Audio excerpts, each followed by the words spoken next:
ಪುತ್ತೂರಿನ ಶ್ರೀ ಮಹಾಲಿಂಗೇಶ್ವರ ದೇವಸ್ಥಾನದ ಜಾತ್ರೋತ್ಸವವು ಏಪ್ರಿಲ್ 10ರಿಂದ 20ರವರೆಗೆ ನಡೆಯಲಿದ್ದು, ಈ ಬಾರಿ ಅನ್ಯ ಧರ್ಮೀಯರಿಗೆ ಜಾತ್ರೋತ್ಸವದಲ್ಲಿ ವ್ಯಾಪಾರ ವ್ಯವಹಾರಕ್ಕೆ ನಿಷೇಧವನ್ನು ಹೇರಲಾಗಿದೆ. ಈ ನಿಷೇಧದ ಮುಂದುವರಿದ ಭಾಗವಾಗಿ ಜಾತ್ರೋತ್ಸವಕ್ಕೆ ಬರುವ ಭಕ್ತಾದಿಗಳು ಹಿಂದೂ ಆಟೋ ಚಾಲಕರ ಆಟೋದಲ್ಲೇ ಬರಬೇಕು ಎಂದು ಹಿಂದೂ ಜಾಗರಣ ವೇದಿಕೆ ಭಕ್ತಾದಿಗಳಲ್ಲಿ ಮನವಿ ಮಾಡಿದೆ. ಈ ಸಂಬಂಧ ಪುತ್ತೂರಿನ ಆಟೋ ಚಾಲಕರಿಗೆ ಭಗವದ್ ಧ್ವಜವನ್ನು ವಿತರಣೆ ಮಾಡುವ ಕೆಲಸವನ್ನು ಈಗಾಗಲೇ ವೇದಿಕೆಯ ಕಾರ್ಯಕರ್ತರು ಆರಂಭಿಸಿದ್ದಾರೆ. ಜಾತ್ರೆಯ ನೆಪದಲ್ಲಿ ಅನ್ಯ ಧರ್ಮೀಯರು ಹಿಂದೂ ಹೆಣ್ಮಕ್ಕಳನ್ನು ಮೋಸದ ಜಾಲದಲ್ಲಿ ಸಿಲುಕಿಸುವ ಕಾರ್ಯದಲ್ಲಿ ನಿರತರಾಗುತ್ತಾರೆ ಎಂದು ಆರೋಪಿಸಿರುವ ಹಿಂದೂ ಜಾಗರಣ ವೇದಿಕೆ, ಈ ಬಾರಿ ಹಿಂದೂಗಳ ಆಟೋದಲ್ಲಿ ಮಾತ್ರವೇ ಭಕ್ತಾದಿಗಳು ಜಾತ್ರೆಗೆ ಆಗಮಿಸಬೇಕು, ಕೇಸರಿ ಧ್ವಜವಿರುವ ಆಟೋದಲ್ಲೇ ಸಂಚರಿಸುವ ಮೂಲಕ ಹಿಂದೂಗಳು ಬಡ ಆಟೋ ಚಾಲಕರಿಗೆ ಸಹಾಯ ಮಾಡಬೇಕು ಎನ್ನುವ ವಿಚಾರವನ್ನು ಜಾಗರಣ ವೇದಿಕೆ ತನ್ನ ಅಭಿಯಾನದಲ್ಲಿ ಬಳಸಿಕೊಂಡಿದೆ.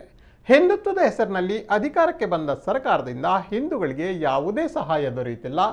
ಹಿಂದೂ ಕಾರ್ಯಕರ್ತರ ಮೇಲೆ ಕೇಸು ದಾಖಲಿಸುವ ಕೆಲಸವಾಗುತ್ತಿರುವ ಕಾರಣ ಹಿಂದೂ ಸಮಾಜ ಇದೀಗ ತಾನೇ ಕಾರ್ಯಾಚರಣೆಗೆ ಇಳಿದಿದೆ ಎನ್ನುವುದು ಹಿಂದೂ ಜಾಗರಣ ವೇದಿಕೆ ಮುಖಂಡರ ವಾದವಾಗಿದೆ. ರಿಕ್ಷಾ ಚಾಲಕ ಬಂಧುಗಳೇ ಹೆಚ್ಚಿನವರೆಲ್ಲ BMSನವರು, ಹಾಗಾಗಿ ಭಾರಿ ಸಂತೋಷ ಆಗ್ತಾಯಿದೆ. ನಾಳೆ 10ರಿಂದ ನಮ್ಮ ಮಹಾಲಿಂಗೇಶ್ವರನ ಜಾತ್ರೆ ಶುರುವಾಗಲಿದೆ.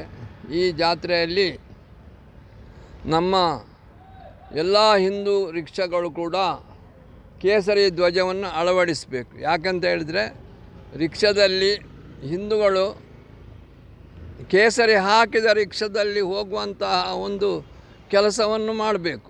ರಿಕ್ಷಾದಲ್ಲಿ ನಮ್ಮ ಜನರಿಗೆ ತಿಳುವಳಿಕೆಯನ್ನು ಕೊಟ್ಟು ಅವರು ನಮ್ಮ ರಿಕ್ಷಾದಲ್ಲೇ ಹೋಗುವಂಥ ಒಂದು ಕೆಲಸವನ್ನು ಮಾಡಬೇಕು. 10ರಿಂದ ಕೊಡಿ ಏರಿದ 10ರಿಂದ ಕೊಡಿ ಇಳಿಯುವವರೆಗೆ, ಅಂದರೆ 20ರವರೆಗೆ ಈ ಧ್ವಜವನ್ನು ಹಾಕಿ ತಿರುಗಬೇಕು.